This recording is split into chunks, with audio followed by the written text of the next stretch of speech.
بسم اللہ الرحمن الرحیم۔ السلام علیکم۔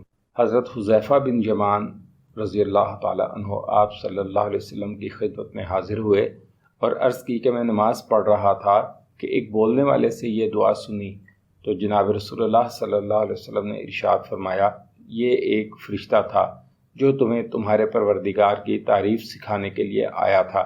اللہم لک الحمد کلہ ولک الملک کلہ وبیدک الخیر کلہ وإلیک یرجع الامر کلہ علانیۃ وسرہ اہل ان تحمد انک علی کل شیء قدیر۔ اللہم اغفر لی جمیع ما مضی من ذنوبی واعصمنی فیما بقی من عمری وارزقنی عملا زکیا ترضی بہ عنی۔ اے اللہ، تمام تعریفیں آپ کے لیے ہیں، ساری حکومت آپ کے لیے ہے، تمام بھلائیاں آپ کے اختیار میں ہیں، تمام امور ظاہر اور پوشیدہ کو آپ جانتے ہیں، آپ ہی اس لائق ہیں کہ آپ کی حمد کی جائے، آپ ہر شے پر قدرت والے ہیں۔ اے اللہ، میرے جتنے گناہ میری گزشتہ عمر میں سرزد ہو چکے ان سب کو معاف فرما دے، اور میری جتنی عمر باقی ہے اس میں مجھے گناہوں سے محفوظ رکھ، مجھے پاکیزہ عمل کی توفیق عطا فرما جس کے سر انجام دینے سے آپ مجھ سے راضی ہو جائیں۔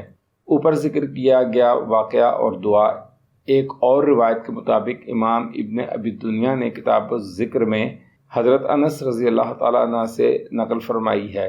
حضرت ابی بن کعب نے ارشاد فرمایا کہ میں مسجد میں داخل ہو کر ضرور نماز پڑھوں گا اور اللہ کی ایسی تعریف کروں گا کہ ایسی تعریف کسی نے نہ کی ہوگی۔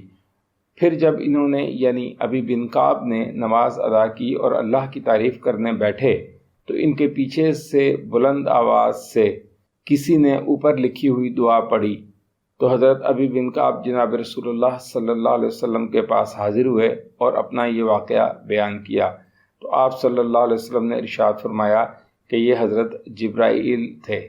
اگر یہ ویڈیو اچھی لگی ہے تو اس چینل کو سبسکرائب بھی کریں اور اپنی رائے سے بھی آگاہ کریں، نیز یہ بھی بتائیں کہ آپ کو کن ٹاپکس پر ویڈیو دیکھنا پسند ہیں تاکہ ہمیں ٹاپکس کی تیاری میں آسانی ہو۔ شکریہ۔ السلام علیکم۔